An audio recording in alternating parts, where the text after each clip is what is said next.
Hello everyone, welcome. Today we're gonna talk about Kingdom Hearts 3, and oh boy, I'm sorry if this turns out to be a long video. There's just not really a lot of getting around for it. So I want to make something very clear of my history with Kingdom Hearts, so you know where I'm coming from. So Kingdom Hearts came out in, 2002? And then you had the sequel in late 2005 in Japan, and early 2006 in America. And then let me look here. I had it popped up, so I just get in. Dream Drop Distance came out in 2012. So you got 7 years from the last Kingdom Hearts game, actual new Kingdom Hearts game, not Wii releases, and it's been like 12, 13 years since Kingdom Hearts 2. Now, I've been a hardcore fan since pretty much the first DS game. So I played Kingdom Hearts 1, Chain of Memories, Kingdom Hearts 2, and bought the what was it called again? What is it? The 358/2 days. Now, that is where Kingdom Hearts died to me as something I was a part of the fandom. That game was so terrible to me. And that is where I had fell from the wayside. I had not gone, well, I do own all the other entries. I do have them. I would not pick up 358 over 2 days until, like, what was it, 2 years ago. I actually started playing it during my breaks at work, and went through it, and it was still pretty bad. And now I need to get through Recoded, Birth by Sleep, and Dream Drop Distance themselves. But I just want you to know, in the beginning, I was a really big fan, especially of the first game. I love the first. I actually even like Chain of Memories, the Game Boy Advance version. The Wii, the PS2 version is such a bogged down. Ugh. And I liked 2 in its gameplay, but I didn't like how they were doing the story. And oh boy, now, to be fair, since I pretty much lost interest in Kingdom Hearts since then, I have kept up with bits of story. Like, I don't know everything, but I mean, I got in the footnotes, the main things of, like, what happened in Birth by Sleep and stuff. So, going into 3, I wasn't, like, completely unaware. Hell, I even knew certain things about the fucking web browser and mobile game and shit. Which is something you should read about if you don't know, because stuff about that's going to come up in 3. Lots of things come up in 3. So I just wanted to get that out of the way of my background with Kingdom Hearts. But to me, I love Kingdom Hearts 1 to death. And I've said it over and over again, if you're a long-time viewer of this channel, that I've always appreciated its very simplistic good versus evil storyline, because a lot of Japanese games like being convoluted, and I like a good convoluted story, but as Kingdom Hearts went on, it showed that it was not a good convoluted story. So, you are not going to hear praise about the story here. So, with all that out of the way, let us officially start talking about actual Kingdom Hearts 3. So, if you're unfamiliar with what the hell's been going on in the storyline, Dream Drop Distance was some stupid test to see if Riku and Sora could become official Keyblade Masters, and Riku would graduate, but Sora would nearly get knorted and lost a lot of his power. In the beginning of this, the essential quest Sora is given is he needs to recover his power of awakening and recover his lost power, which is really not shown to you really. Like, the game is really fucking easy up to the, like, damn end. Like, the end is where the difficulty ramps up for standard. So, yeah. So, it does not really show in gameplay, in my opinion, when it comes to that regard. But well, anyway. With the Metroidvania, your powers be gone. Mumbo jumbo out of the way. You go on your journey. So, you're recommended to go see Hawk in Olympus to get an idea of what you should do, because Hulk went through an experience of losing all his power, and I can kind of get the way he thought there. So the team goes to Hulk's world, and then pretty much all the other background characters are doing their usual things. Mickey and Riku's trying to look for Aqua, and Lee is recovering from all his fucking shit. Kyrie and Lee, Lee, in case you're not familiar, is Axel, or training to be Keyblade wielders. That was something you find out in Dream Drop Distance and stuff. But overall, the plot starts leaning towards getting the rest of the Keyblade wielders that have been lost all recovered and shit, and that's essentially what the cast is supposed to be doing. But we'll go into more of the story stuff when we get to spoiler that. I just wanted to set up what the setup for Kingdom Hearts 3 is. So, what I want to try and start off with mostly the gameplay here of that. So, my opinion of the gameplay, there was a very big divide about combat in Kingdom Hearts 3. You have a segment that was calling it floaty and not very responsive, and then you have a side that's like, this is really good and fun. Now, I think the big divide here really depends on how you play Kingdom Hearts games. You have a crowd that plays like on the highest difficulty, hardcore fucking, oh, I need my blood to sweat, and then you just got, you know, the people who are just playing the game on standard and that. I don't think you'll really notice a huge difference if you were the crowd that plays just standard. I think you need to probably notice it more. It's a lot easier to notice playing on hard or difficulty, in my opinion, to notice a few of the drawbacks in the combat system in Kingdom Hearts 3. It really relies on a lot more flashy and AoE commands. You got all these kinds of new commands, team commands with Goofy, Donald, any of the extra Disney characters that join you, which, by the way, as opposed to the previous games, having the Disney characters in your party is mandatory, and they do not replace Donald and Goofy, so your party size actually grows bigger. So you get party commands with the different Disney characters that party up with you. You get Sora's own special commands that depend on what Keyblade he's wielding. He can use Grand Magic. He can summon weird Disney attractions. As far as I know, that's not even like I might have to just kind of look over everything, but I don't remember anything explaining really the Disney attractions. It's just he gets to summon a merry-go-round, a train, a giant fucking boat, which is ironically been memed to hell by the fan base because, you know, several final boss fights have changed it to giant floating boats. So it's like, well, why not have Sora change into a giant fucking boat? Why not? Why the fuck not? Now, these commands are fun, but they are also simple. They get really common. Like, seriously, you'll get a line of them spammable in that, and they make combat super easy. And then on top of that, you can summon Disney characters again, like in previous, but you also get a lot of other shit. You get like a Dream Eater from Dream Drops and shit. It's just, you got so many crazy attacks that do massive damage to everything around you and shit, and there's just a lot of them are spammable with that. And I hear magic's actually pretty OP in 3. I did not use magic much. I mostly just used it for healing.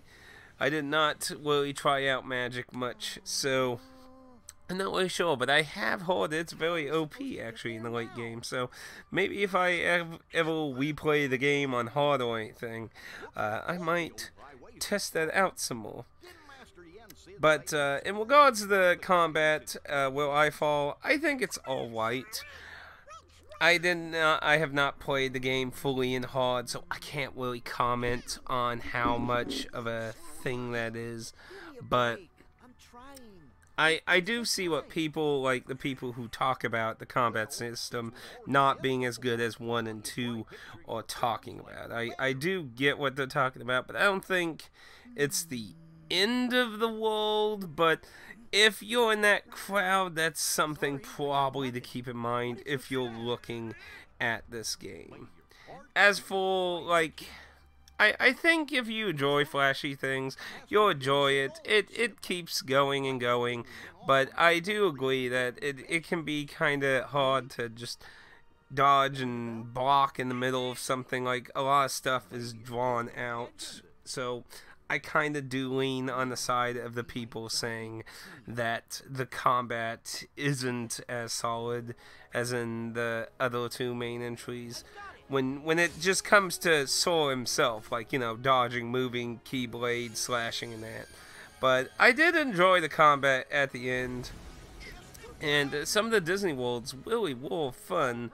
But first thing I have to say about the Disney Worlds is there's not really that many of them. Okay, maybe I'm not really. I haven't gone back and counted them. I debated about doing that, but I was just kind of like, nah. I think I just talked about. I feel like there's less worlds, but I haven't really went back to count how many were in the other two, and some of them are bad. Frozen is literally awful. Like, I've never seen the... Now, most of these movies I haven't seen. I haven't seen Frozen. I haven't seen Tangled. I have never watched any of the Pirates of the Caribbean. I've never watched the one with the balloon thing in the red suit. But I'm kind of curious about that one. I had some fun in that world. I am familiar with Monster Inc., Toy Story, Hercules, but Frozen is terrible. Like, you spend 4 times getting thrown off a mountain and climbing it and barely knowing the characters at all, and you don't even get to fucking really meet the villain. Hell, I wasn't even sure if he was a villain if it wasn't for some of the viewers actually knowing Frozen's plot. I'd be like, who the fuck is that guy? He never even talked or said anything or gave motivation. I liked the interactions in Tangled, but Tangled kind of suffered a similar problem where it just kind of went through motions parts of the storyline. But I do think it's way better than Frozen, though. But it does suffer.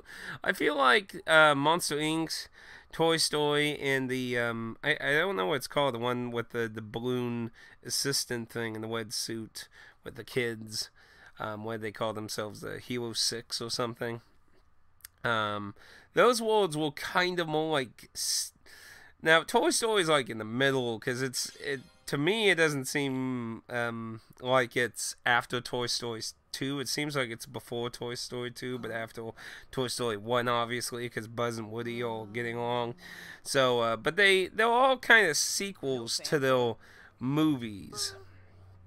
Pirates of the Caribbean was fun to me too. Now, I have heard some people not like the Pirates of the Caribbean world. I had played Disney Infinity 1.0, and the ship thing is a lot like the ship thing in that, and I honestly just feel like they really just need to make an open world Pirates of the Caribbean game with giant ship travel like that. Like, I honestly think that'd be a really good game myself, but apparently nobody wants to fucking ever do that. Why would we want a good Pirates of the Caribbean game? But, well, Pirates game in general. But, I did enjoy Pirates of the Caribbean's world, but they did have some, like, the ship has its own level up system, but you're not going to really spend a lot of time there, so it seems kind of like a meh system. And in the Toy Story world, you have these, kind of mobile suit toys that Sora can jump in. They're cool, but you know, you only get to use them now, and they're nice little things, but especially with the ship having a leveling up system seemed odd. Speaking of ship leveling up system, there is the gummy ship system again, the dreaded gummy system that nobody ever seems to like.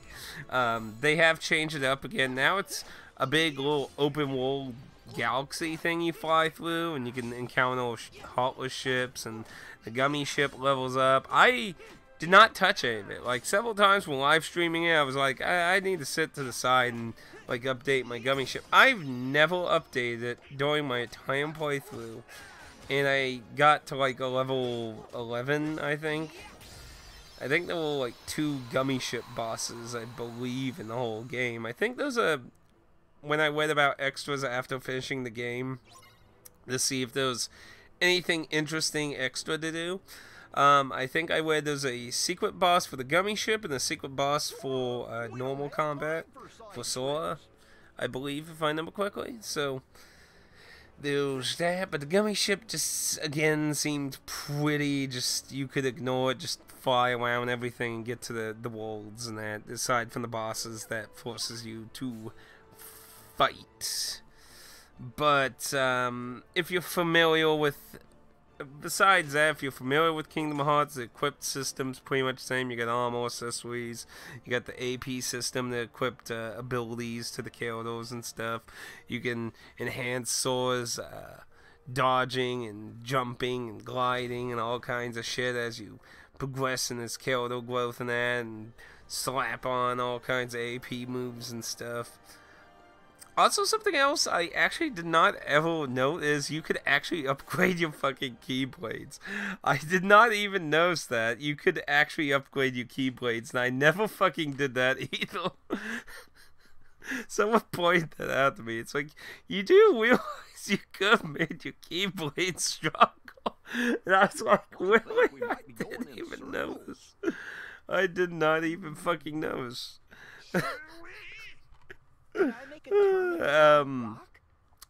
Some side stuff you can do. There's a cuisine mode where you can make food and eat the food to give you buffs. I have played several of the cuisine mini games. They are like literally just anywhere between like 3 to maybe 8 seconds long little button actions. They're okay. I never ate any of the food, so I'm not really sure how helpful it is. Honestly, Standard was really fucking easy until the end. There was only a few parts that gave any real trouble until the actual end, where I actually died several times. Overall, when it comes to the gameplay, I'd say if you either don't care about the storyline, or you're in my camp where you just kind of like you gave up caring about the storyline, I do feel like Kingdom Hearts 3 is worth a fun hack and slash play. I'd probably put around $40. I beat it in like 30 hours, so it's but I do still have some more things to bitch about, though. But I just wanted to give the people about the gameplay that. So we're not quite getting into spoilers yet. So, but here's some other complaints. There is literally only 2 mentions of Final Fantasy characters in here, and they're at the same instance. Cloud and Orn in Hawk's World is, as far as I can tell, the only fucking time anyone ever mentions any of the Final Fantasy characters. Now, apparently the director has, and I can understand it because I'm sure tons of people asked him about it, but apparently he said there just wasn't time and there were too many characters and shit. Too many characters. What wasn't the original concept of Kingdom Hearts to be Final Fantasy crossed over with Disney? It's like, fuck it. We don't need the crossover anymore. It's like, we needed the Final Fantasy characters to get the weebs in. Now the weebs win, so we don't need them anymore. We got enough characters to replace them with. Of course, I always consider the Final Fantasy characters their own thing. Like, I remember there was like some Kingdom Hearts theory Matt Pat did, and after I finished he did it like a month or 2 ago or something, and after I finished the game, I actually went to watch it because it was a crossover multi-universe theory thing, and he tried to use Final Fantasy characters in Kingdom Hearts as a sharing universe point, but like that doesn't make any sense. Like, Sophie's a little kid on Destiny Island. Leon is a fucking young adult in Travis Town. Final Fantasy VII Sid doesn't even fucking make any sense. You have a younger Zack in Hawk's world while older Cloud is moping around everywhere. It's like the characters don't even, and Waka's also a kid. Waka and Titus are kids. Yuna is Wiku, female Wiku, and Pain are fucking fairies. Like, it doesn't make any sense. How can you use these versions of Final Fantasy characters? Anyway, I'm getting a rant there. That has nothing to do with it. Point is, there's no Final Fantasy characters in here besides a fucking Moogle. You got Moogle. That's it. So... that is a big disappointment. Big disappointment. I also find it weird that, see, Kingdom Hearts 3, I kind of feel like, but before it shows you the absolute end, again, we're not going to end spoilers yet. Not any big spoilers, at least. I feel like Kingdom Hearts 3 was setting up itself to be like Metal Gear Solid 4, where Hideo Kojima, like, this is going to be the end before Konami holds a gun up to his head. It's like, oh, no, not the end. But, you know, trying to resolve so many different plots and things. Except that in the end, it just opens a giant door after we're doing all that. But... It does not work out at all. Like, Kingdom Hearts, I swear, up to 2 it was okay-ish. 2 started making things complicated, but it didn't go down the shitter quite yet. And oh boy, did all the spin-offs just keep adding insane concept. Time travel, dimensions, sleeping, a digital world. It's just it's all just getting so ridiculous. So freaking ridiculous it really is. But I feel like that was kind of the idea, but they didn't really carry it out. Whether you want to say it was Disney, Square Enix, shareholders, or whoever, it's like, no, you can't end this. We gotta keep the money train going. I don't know. I just kind of hoped in my heart it was going to be the fucking end. Just put some, like, keep in mind, it's been like 7 years since the last Kingdom Hearts Dream Drop Distance, and like 13 or 12 years since actual Kingdom Hearts 2. Like, it's been a really fucking long time. A very, very, very long time. And I just don't get how we got to here. But, oh boy. Ugh. I guess it's time to get into spoilers, though. So, one of the first big problems is the pacing is terrible. Like, almost everything of actual interest happens at the end of the game. Now, it's something I always criticized pretty much every game after the first Kingdom Hearts is, in Kingdom Hearts 1, like, all the Disney villains fucking pretty much teamed up and were plotting behind everyone and shit. That was really good. And then after that, it's like, we're gonna make all the Disney. Now, Kingdom Hearts 2 still had a lot of, mostly returning Disney villains from the first game, but a few extra, like the one from the Caribbean became one, which he's like the only Disney villain you fight in 3, by the way. He's like the only fucking Disney villain you fight in 3. But you at least still fought a number of Disney villains in Kingdom Hearts 2, but then after that, they just really dropped off the face of the planet of being any relevant towards the main storyline. Like, the game just got hijacked by OC characters that have nothing to do with the Final Fantasy crossing over with Disney shit anymore.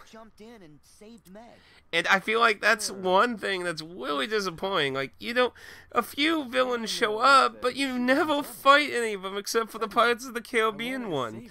And, like, Mother Gospel turns into, like, a Heartless, but we're gonna really count that. Also, the weird guy from Frozen may or may not have turned into a Heartless. It's kind of not really ever fucking talked about. It's just stupid.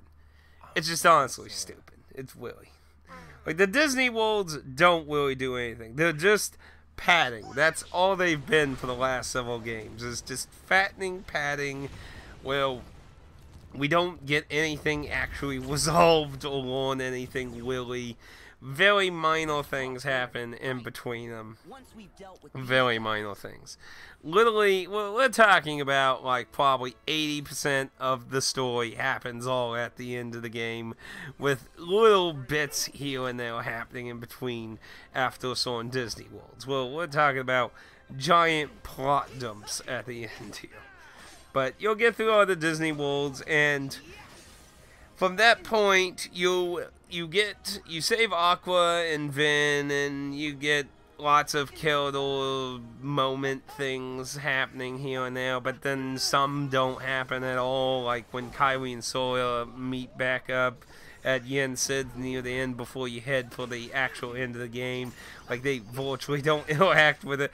Like, keep in mind, like, Kylie and Sora have, like, fucking barely talked ever since Kingdom Hearts 1. Like, seriously. So little interaction with them. I also find it really strange, like, considering before the big shock twist thing after the credits, Sora never fucking ever mentions Riku, Waka, Titus, and Sophie. Now, if I remember correctly, there's a cutscene with Sophie talking to Kylie in Kingdom Hearts 2, so she apparently still exists. But they never bring them up, let alone fucking Sora's mom in the original game. As far as I know, Sora has never fucking mentioned anything about his mom, ever. Like, ever. Not even Kingdom Hearts 1. You just got that scene where, like, she shouts for him to come for dinner or shit before Destiny Island blows up and shit. It's like, they never gave them any resolve in the end. It's like, you never see them again. It's like, really weird to me. Like, I understand they want giant major characters, but am I the only one that finds it weird? Am I? I don't know. I might be just the only one who fucking cares. I don't know. But all the characters get gathered up, and they go to the Keyblade Graveyard, which was embellished by sleep.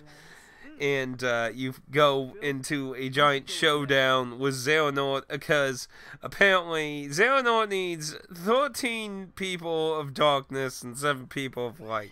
They could either be 7 Keyblade wielders or the 7 princesses. And by the way, for some reason, apparently the previous 7 princesses are no longer the 7 princesses anymore, and now there's 7 new princesses, and you technically meet 2 of them, so basically it's, well, if we don't fight them, they're gonna go and kidnap 7 girls, so we're gonna have to fight them then, because either way they're gonna do it. So you go to the Keyblade Graveyard, have a bunch of confusing fucking shit happen. And believe me, I'm going to get on this. I'm going to talk about this. If you're big into Kingdom Hearts lore, we're going to get into the confusing thing. But a bunch of confusing shit happens. You fight a giant another horde of Heartless. And to be honest, that's actually pretty fun because you summon the train. And it's really awesome seeing like giant groups of hundreds of Heartless blowing up around this train. I took several screenshots. That was actually really fun. Another part that's really cool is the tie-in with the browser and mobile game. And I looked this up. So apparently the mobile game did some promotion for the people who spent money on it to have their usernames appear in the game somehow. And what they did is, there were several characters, like 2 of the organization characters are from the browser game timeline before the Keyblade War happened, and like there's several characters that have, anyway, but this character was unique for it, and he appears to Sora saying, "Do you need some help?" And all these Keyblades from the graveyard start flying towards Sora, and you start shooting the Keyblades at these millions of Heartless that have gathered together, and they're all the usernames of players from the game, and you using their Keyblades being thrown into them, and that was a pretty awesome cutscene. I honestly gotta consider that kind of meta for like how like Neo and Neo Automata do all kinds of cool shit like that. So I'll give Kingdom Hearts 3 some points for that. Even though the browser game and that's just more confusing, convoluted shit, but I I give them some interesting meta points there. But they'll go through all this. You fight all the other organization members who stayed on Xehanort's side, and some ones get more than others. Some resolve about their characters, like a few of them, like I remember now and shit. And if we ever get another Kingdom Hearts game, it's probably gonna be shit that will come up then and that. But you get all the bad guys beat up, and Xehanort kidnaps Kaiwi and uses her. And there's also some really confusing shit, actually. Wait, we'll back up. So, there's a few actually confusing things that happened during this. So, what is it, 358?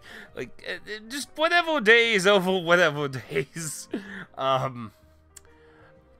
So, you play as Roxas in that game, and you had Roxas, Naminé, and then Zeon. I think that's how you name it. Zeon?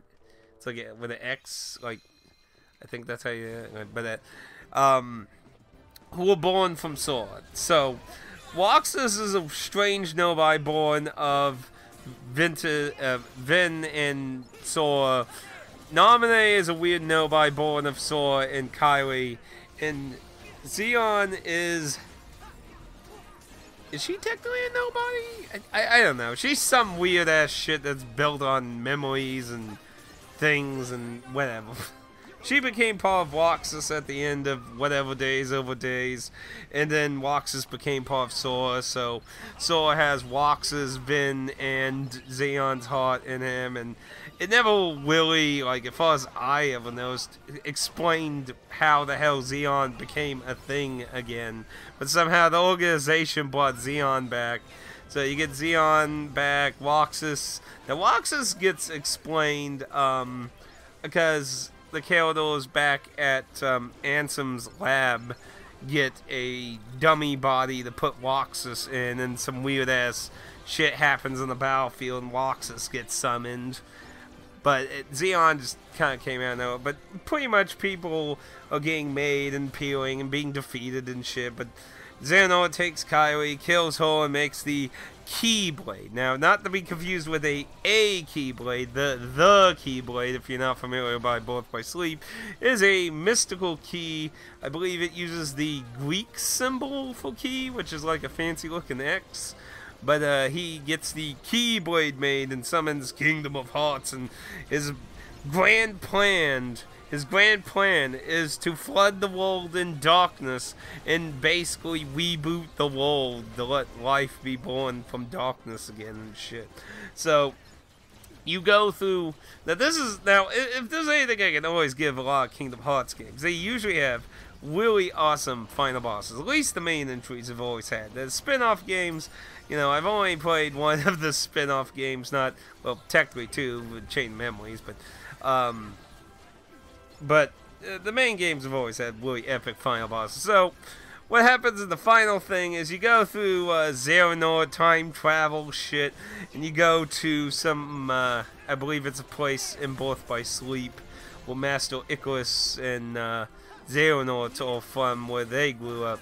But you go there and you fight some weird versions of the Organization 13 characters wielding all the weapons, but you don't see their faces. They're just strange outfit guys using their weapons. You kick their asses, and then Xehanort absorbs all of them, and then he puts in like his best Final Fantasy 12 cosplay of looking like a judge, and you fight him in a strange cube version of the world, and then after that you get thrown underwater and fight him there, and then you break his armor, and then you fight him as normal old man Xehanort wielding the Keyblade on a building, and then he raises everyone into the air, and you fight him there.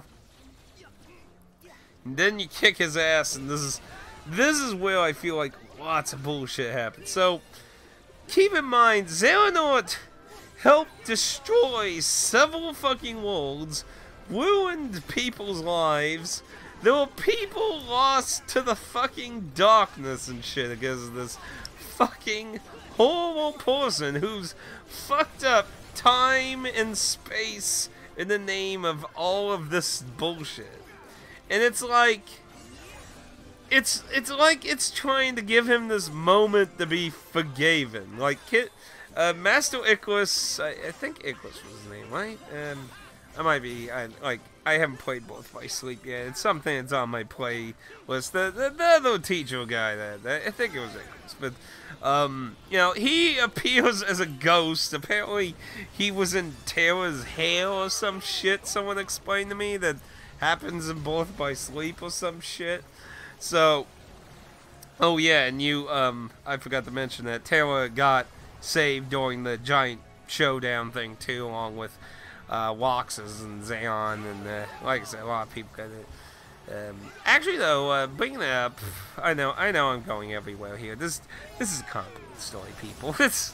I do have to mention that I do thought that back when Kingdom Hearts 1 was the thing, I did think back then it was weird for a Heartless to have a Heartless. Like, the fake Ansem, Xehanort's Heartless, having the Heartless thing that follows him like a shadow. I actually thought that was kind of interesting to be Terra as a Heartless. I thought that was actually a bit interesting.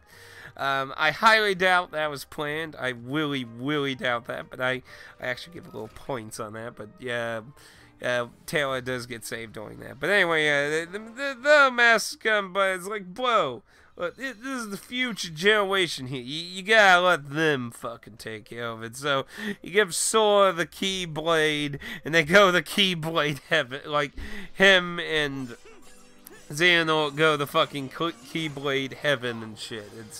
It's just Willy, and Sora fixes everything except for Kyrie's still dead. And this is where things get a little confusing. So you get a cutscene of everyone hanging out in Twilight Town, Destiny Island and shit, being all happy. But then you get a scene showing Sora and Kyrie sitting on a tree, and then Sora just vanishes. So we did not get an explanation of how he saved Kyrie, but he's gone, and nobody mentions it. Now there's some thought that whether he's dead or alive, or whether he was even sitting there to begin with, like he may have just not been sitting there, and everyone just saw Kyrie sitting there. But and again, we're gonna get into the like I said, there's a lot of talk about this shit. So you got the credits, and now if you updated your game, because from what I understand, this actually is not on the retail disc. You have to update the game. After the credits, you get a cutscene showing another hooded guy with a black box, which was what P. Maleficent's been searching for in this entry this time. You get a hooded guy, and it turns out it was fucking Zigbard, was one of the fucking damn master of... Okay, wait. Oh boy, I had to explain this at the... Like none of my viewers have kept up with Kingdom Hearts at all, really, so everyone was confused why the hell I was pulling my hair out of. Okay, so in the browser game, this guy named Master Masters gives a book to all his princesses, and he gives one of the princesses Keyblade, which has his eyeball fucking embedded into it in a black box, and tells him never to open the black box. So, the one of the princesses that got the Keyblade in the black box turns out to be Zidbard from the organization. So there is this whole idea now that he may have been puppeteering all this shit and been the actual puppet master, when all this time it seemed like he was just a fucking puppet for Xehanort.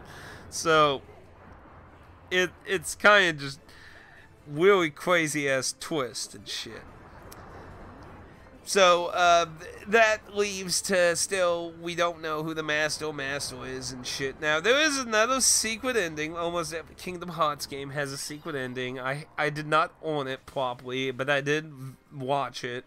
So, and the reason is because there was apparently a book that came out called the Ultimania that added more context to several things, which is the stuff I said we're going to talk about. So, let's get on this. Okay, so in the very beginning of the game, you do a very strange tutorial that's a little different. It's a little familiar and different compared to other Kingdom Hearts openings. It does have all the glass platform kind of things, but there's weird moments of seeing all these scenes that have happened in the past while you're doing the questionnaire, and then you find a very weird dark side thing in a very blue, weird-ass environment. Now, near the end of the game, when everyone gets maybe killed, it's not exactly spelled out, but everyone gets, like, consumed by a giant heartless thing at the Keyblade Graveyard, you go to a world called The Final World, and you have to put Sora's soul potentially back together. Now, this environment looks exactly like the tutorial area you fight the dark side. The Ultimate book apparently says the tutorial happens after the game. So this has led to the speculation that the tutorial is actually after Sora has saved Kairi and he is lost in the final world by himself, which is just crazy in itself. Then the secret ending shows Sora and Riku waking up in some city. So the city has been confirmed to be Shibui from The World Ends With You. The weird Final Fantasy-like character that's in the Toy Story World's video game is actually the guy sitting on the rooftop near the end of the secret ending that's watching Riku. And then the hooded figure sitting on the building making a heart shape is the master. He says in the Ultimate book that is the Master of Masters, because apparently in the secret reports it says after the second Keyblade War, which is essentially the fight off between the 7 and the 13 and the end of the game, apparently counted as a second Keyblade War, the Master of Masters would return. So the next game is setting up the potential of explaining what in the fuck has been going on with the Master of Masters and shit. There's also some speculation apparently, because when you watch the secret ending, he makes a box shape over the moon and then makes a heart. And people are speculating that what's inside the black box that he gave Zigbard was his heart, that it has his heart in it. This is speculation. That has not been confirmed through anything. Very interesting thought. Which would probably mean that the person that is the Master of Masters currently is either a heartless or a nobody, probably then. If his heart's in the box, who knows what kind of bullshit, you know, and without current knowledge of how it all works, it's likely to be a nobody since his heart's in the box itself, since a heartless is normally made of a heart, but yeah, who knows. They've pulled all kinds of weird shit out of their asses before in this storyline, so this led to all kinds of crazy theories, because Dream Drops introduces like a whole crazy ass shit about having a sleeping world, and the browser game is introduced to digital worlds, not counting the digital thing that happened in Coded and shit. So there's this whole idea that Kingdom Hearts 3 may have actually been a fucking dream or a digital world, and just oh my goodness, it's just a fucking mess. It's literally, like, you need a book to fucking explain what's going on here. This is getting ridiculous. Getting fucking ridiculous. So, as in the great and wise words of my friend Pixie, I have long given up on fucking really putting much effort in understanding the story. But, it's pretty much fucked. If you've been long invested in the Kingdom Hearts series, might as well get 3. Might as well. But honestly, if you're worried about the story, it's just not worth the effort at this point, honestly. But like I said, the game, I enjoyed the game. I did have fun with the gameplay overall. So, and the price has been dropping. I think it just recently dropped to $37 on Amazon. So it's been going down. I think $40 for the game's alright. But I do feel it is a weak entry in the series. I feel like a lot of the games after 2 have been weak entries in the series. I heard Birth by Sleep was worth playing though, and that's probably the next Kingdom Hearts game I will play, because I have always heard out of all the games between 2 to 3, Birth by Sleep was pretty good, I always heard. So that's probably the next Disney game, a Kingdom Hearts game I'll actually go through and play and experience it. And oh boy, it'll be interesting going in with all this shit. I'm very interested to see all the shit Ziggbot says with this new context of all this shit. So I'm going to definitely have a different perspective when playing some of the spin-off games that I have. But in the end, I would say Kingdom Hearts 3 is pretty disappointing overall. I think 2 is probably the most solid overall entry. I love the storyline for 1 so much better. But, like, the combat is really good in 2, right? But 3 is a fun, silly game for nostalgic sake. But, honestly, if you have nothing invested in Kingdom Hearts, unless you want to try it, you just don't even try to understand the fucking story. It's a nightmare for you. Just act dumb about it and play through the game. But if you've already got invested in the Kingdom Hearts before, I guess you might as well. Why not? But I give it a pretty average, to be honest. I'm sorry. There was a lot of... they had years to work on this, too. So, I mean, from Dream Drops to now, they had like 7 years. So, I don't know when development for 3 originally started. I don't know if they've ever stated that. But... I just think it's the quality is degrading more and more, and I think I would just preferred them to finish the series up. But you know, Papa Disney needs money, so Square Enix. So yeah, those are my thoughts, and the long ass fucking rant about all this hell shit. Oh my goodness. But, yeah, I probably wouldn't pay more than $40. Like I said, the price is dropping, so there's no really reason to be paying full price for this at this point anyway. Anyway, if you have any questions, please feel free to leave a comment down below. Leave a like if you feel like you've learned something new. Feel free to leave a dislike if you didn't feel like this added much to the conversation at all. Thank you for making it this far. I literally had like 47 minutes, so thank you. And I hope this was at least entertaining enough to listening to the old man Atticusmj ramble about this fucking thing. Anyway, I'll see you all next time. Oh dear Lord, someone knock me out now. どうだった？私の作った朝ごはん。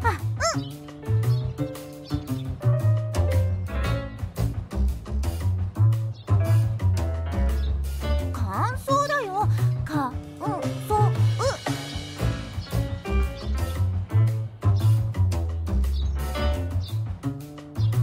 そうか、そう。